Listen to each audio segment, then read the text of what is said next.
Hello everyone, good day. We are the reporter for this day. And our topic is photo imaging and post-processing photography. So first, let us know what is photography. Photography is an art form like drawing and painting. Photographers use their camera to make us see life in a different way, feel emotions and record stories and events. Great for painting with light, it can be considered both an art and science. Photography is a science because there are basic principles of physics that govern success, and photography is art because it is beauty is subjective. Ang photography daw mao'y proseso sa pagkuha og larawan gamit ang kamera o uban pang mga gadgets nga makapangkuha og imahe.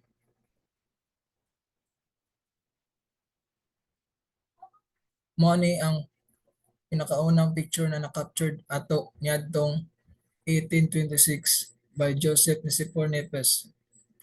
The photograph was taken from the upstairs windows of Niepce Estate in the Burgundy region of France. This image was captured via process known as a heliography, which used bitumen of Judea coated onto a piece of glass or metal. The bitumen then hardened in proportion to the amount of light that hit it. There are three basic types of photography. Number one, landscape. Number two, portrait. Number three, documentary. Landscape photography. Landscape is a photograph of the environment. It could be the forest, mountains, oceans, or your backyard. Landscape photography is a photograph of the outdoors. It could be the land, water, buildings, and etc. Ansel Adams is a famous landscape photographer. Her, her is one of his images.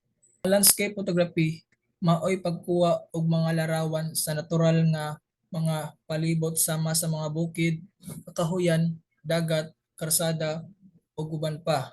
Kini naglakip sa pagpangita og maayong anggulo, ilawom sa maayong kahimtang sa panahon ug pagkuha sa mga natural nga kinaiya sa usa ka lugar. Kini nga genre sa photography nagahatag og usa ka oportunidad alang sa mga tawo nga ma-explore ang kahayag ug katahom sa kalibutan nga atong ginapuyo. Portrait photography.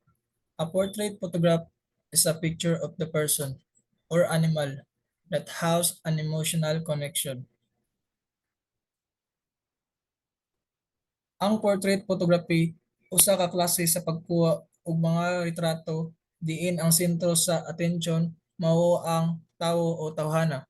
Ang mga retrato makapakita sa mga detalye sa nawong, hitsura o kahimtang sa tawo. Sa maong paagi, ang portrait photography nagpakita sa personalidad o kahimtang sa tawo nga gi nga giretrato nga giratuhan.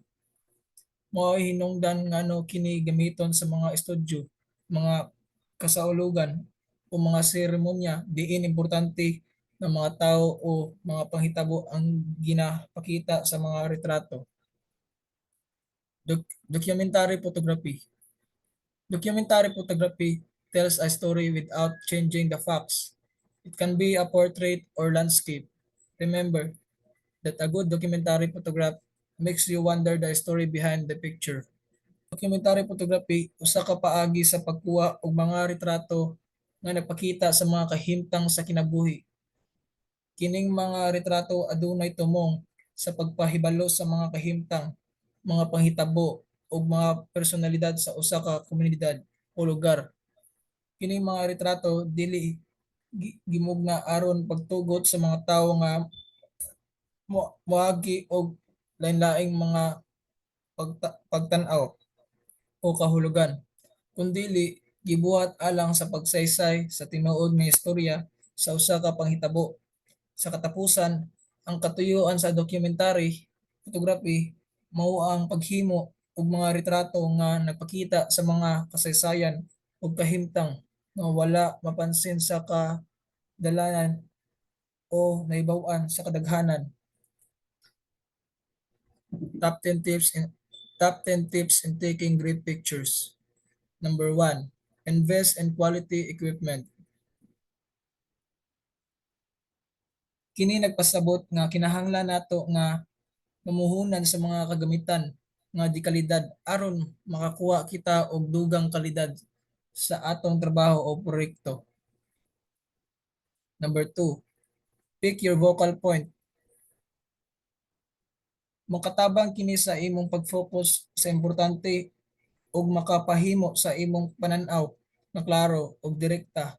Mahimo nimo kini magamit sa pipila ka mga sitwasyon sama sa pag-design ug pag-photography.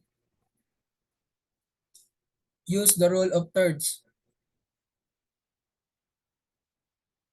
Mao ang usa ka maayong paagi sa pagkuha og mga larawan kun diin ang larawan gihimo nga interesado ug dynamic pinaagi sa pag-apply sa mga linya sa third sa usa ka grid. Number 4, change change your angles. Nagsa, nagpasabot kini sa pagbag-o sa imong pagtan-aw sa usa ka butang pinaagi sa pagpakita sa ubang anggulo or o perspektiba. Number 5, pay attention to framing. Kini nagpasabot nga importante kaayo nga atong pagdumala sa paagi nga atong gipresentar ang usa ka butang o ideya aron masabtan sa maayong paagi sa atong audience. Number 6, use ideal lighting. Kini nagpasabot nga importante nga magamit og maayong kahayag sa usa ka lugar aron mas nindot ang pagtan-aw sa mga butang. Number 7, use filters and settings. Maoy paagi sa paggamit sa mga filter ug mga setting aron seleksyon og masuta ang mga datos o impormasyon sa usa ka software o aplikasyon. Number 8, take lots of shots. Pagkuha og dagan kayo pagkuha og dagan kayong mga retrato para makapili og nindot nga picture. Number 9, use simple backgrounds especially when taking portraits. Nagpasabot nga mas maayo nga magamit og simple nga background sa pagkuha og mga larawan sa mga tawo. Number 10, take your time when editing. Kini nagpasabot nga dili kinahanglan dali-dali sa pag-edit. Kinahanglan nga hatagan nimo og daghan nga panahon og pagtagad aron maayo nga mapamatud-an ang imong gibuhat nga edit sa imong trabaho. So, what is exposure? Exposure is the amount of light that reaches your camera's sensor, creating visual data over a period of time. Exposure will result in a photograph that is neither too dark nor too bright. Too much exposure can cause an image to be overexposed, while too little exposure can cause an image to be underexposed. The pictures below are the examples of exposure: underexposed, correctly exposed, and overexposed. Next is, what is the exposure triangle? In photography, the exposure triangle explains the relationship between shutter speed, ISO, and aperture. Whether you're shooting old school film or with a mirrorless, these three factors are at the center of every exposure: shutter speed, aperture, and ISO, and the middle is exposure triangle. Exposure triangle illustrates how these three elements interact with each other to create an image. When one element changes, it affects all three elements in some ways. For example, if you increase your aperture size, you will need to adjust your shutter speed and ISO. accordingly in order to achieve a properly exposed image. Exposure triangle can be used as a guide for photographers when setting up their cameras for different types of shots. By understanding how the three elements work together, photographers can create images with more control over the final result.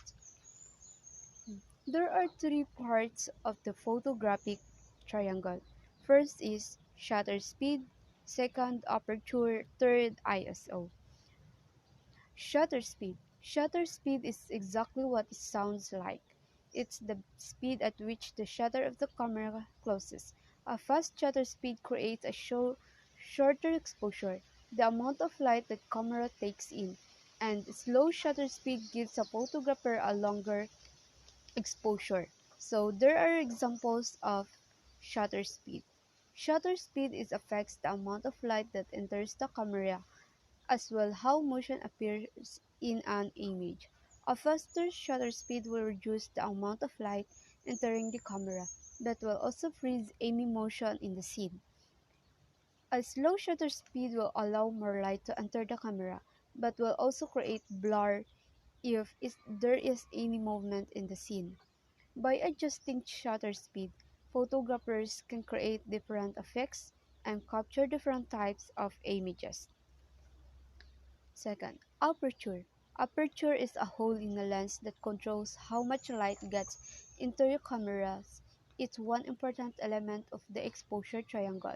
Along with ISO and shutter speed, aperture also affects the depth of field, which is defined by the level of clarity or blurriness of certain elements within a photo. It's is the size of the opening in a camera lens that allows light to pass through. The size of the aperture is measured in f-stops and it can be adjusted to control the amount of light that reaches the camera's sensor. A larger aperture will allow more light to pass through, while a smaller aperture will allow less light to pass through. For example, an aperture of f2.8 will allow more light to reach the sensor than an aperture of f16. So there are examples of aperture below.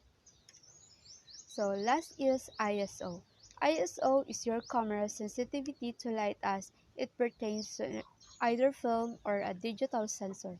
A lower ISO value means less sensitivity to light, while a higher ISO means more sensitivity. ISO stands for International Organization for Standardization, and this is measure for the sensitivity of a digital camera's image sensor. In photography, ISO is used to adjust the brightness of an image. A higher ISO settings will make it darker.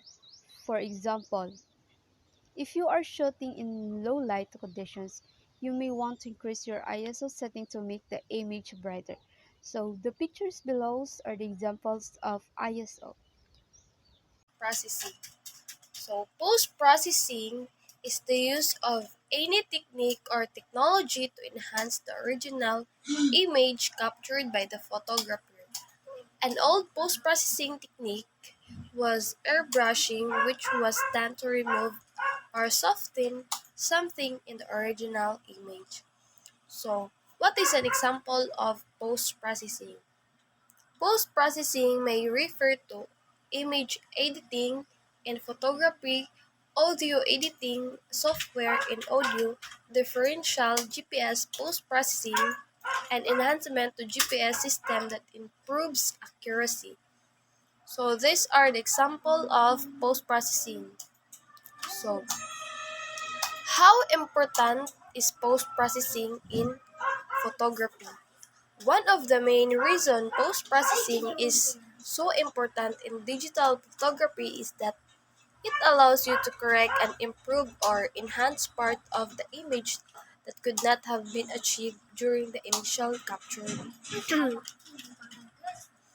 So there are five basic rules of post-processing.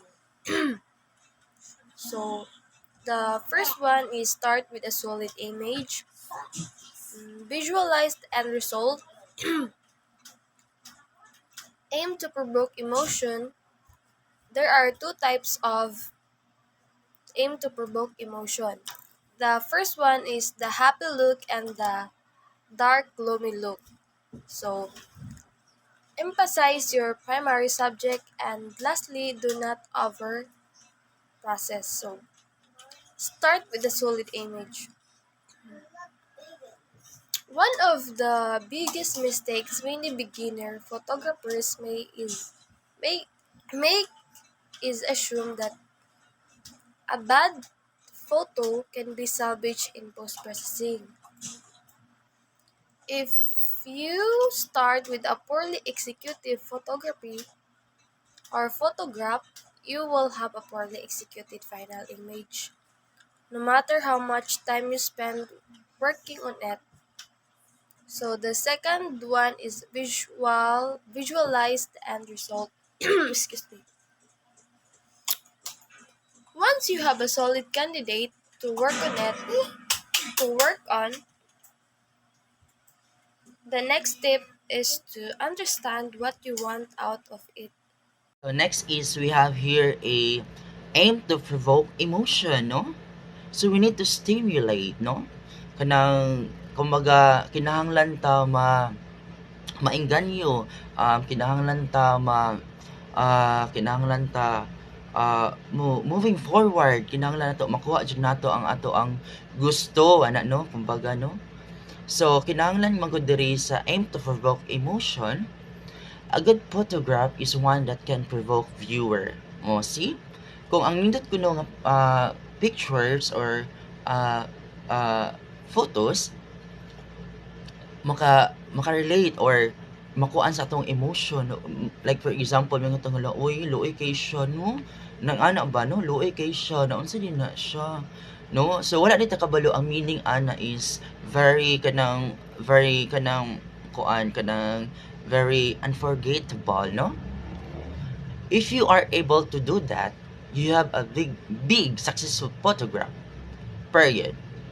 But triggering someone's emotion with an image is not easy. Especially when dealing with mundane subjects or photographing something that is known not to directly connect with people's feelings. If you have a photograph of crying refugee child in a dark setting, triggering emotion is relatively easy when compared to a photograph of a bird in flight or even a pretty landscape, no? So, nakadepende po din siya, no? Mula gito kong giingon nga, nakadepende sa imong emotion kung na-touch ka sa usa ka pictures, no? Like for example, nakakagipicturean dira nga wow, nindot kay siya nga kuan, nindot kay siya nga view, no? So, marag maingon ka ba nga, uy, kanang mga post sa Facebook, makaingon ka ba, wow, kinahanglan ako moadto didto kay nice kay ang view, nice kaayo, feel na ko kay maka-relax ko na, no?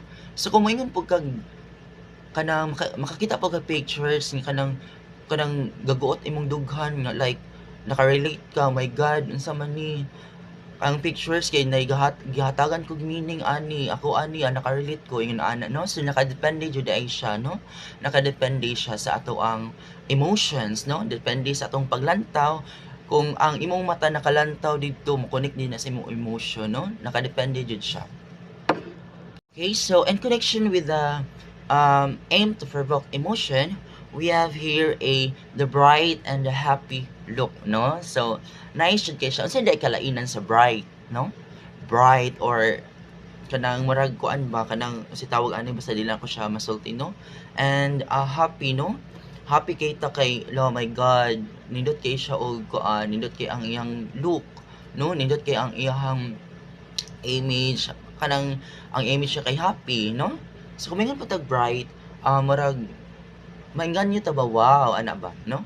So once you have a good candidate and you choose to tie the bright and happy emotion to it, there are some simple steps you can take in post-processing to quickly give it a solid look, no? Kung mohatag ba siya og kanang solid look or impact jud sa tuwa. Keep in mind that most bright and happy images have plenty of brightness and contrast in them to make the overall image pop. This means that the two most critical factors to pay attention to, aside from highlighting your primary subject, are a brightness and a contrast, no? Kung hayag ra kaayo mo na kung mo na kung pasabok ba nga kung brightness lang ang isgutan makayo jud nato na siya.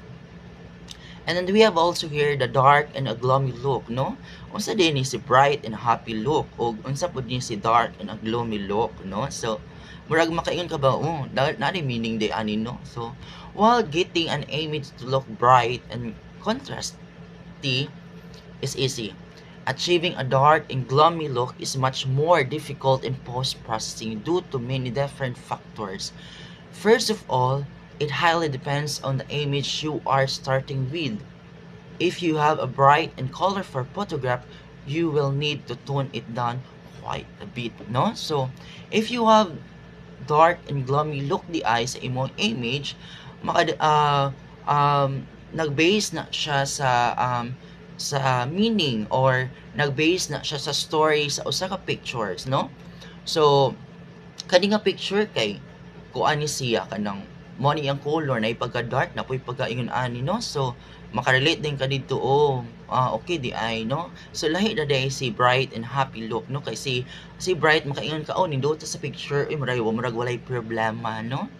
Oh, walay problema. Pero kung ingon pud ka dito ni dark and a gloomy look, oh, meaningful lagi ni siya ng image ay, no? So mo to siya ang sa ato ang third rules, no? So ladies and gentlemen, our fourth rules is we have here, emphasize your primary subject, no? We need to emphasize. We need to emphasize when we are looking at the most successful photographs. You will notice that most of them contain either one or more important subjects that the photographer want viewer to pay attention to, no? So, kung ikaw di ang viewer, no? Kinahanglan jud kag makaingon jud ka ba nga i-emphasize jud mi nga i-emphasize jud nimo nga okay mao ni, no? Mao ni ang iyang image di ay. Most photographers will only feature one primary subject and have other secondary or even tertiary subjects to support the primary subject. A photograph can rarely succeed without a subject, although there might be exception to this. And also, we have here the last one. Do not over-process, no? So, kinahanglan dili ta magpalabi sa ato ang ginabuhat, no? Sa ato ang pictures. Kay, when we are over-process, with all the excellent processing tools we have in our hands today, it's easy to get carried away.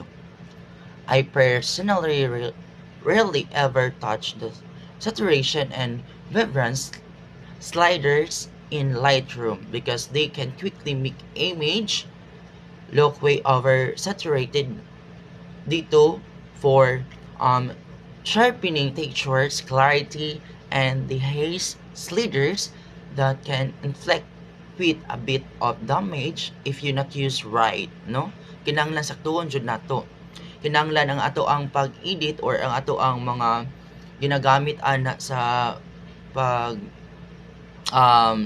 kuan sa tong picture is kinahanglan dili masobraan kay kung masobraan po siya murag lahi na pod kay siya kanang lain na pod kay sa nga tanan, no? Kay basig ma-damage na dili na noon ma-emphasize ang iyahang kung unsa jud ang naa sa picture, no?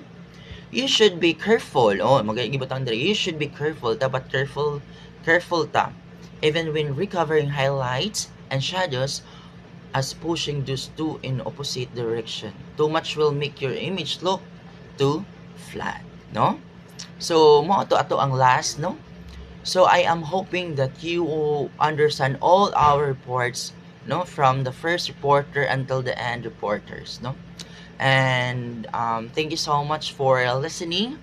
I hope you understand and I hope you learn about my topic. It's all about the rules of post-processing your photos. Thank you and have a nice day, everyone.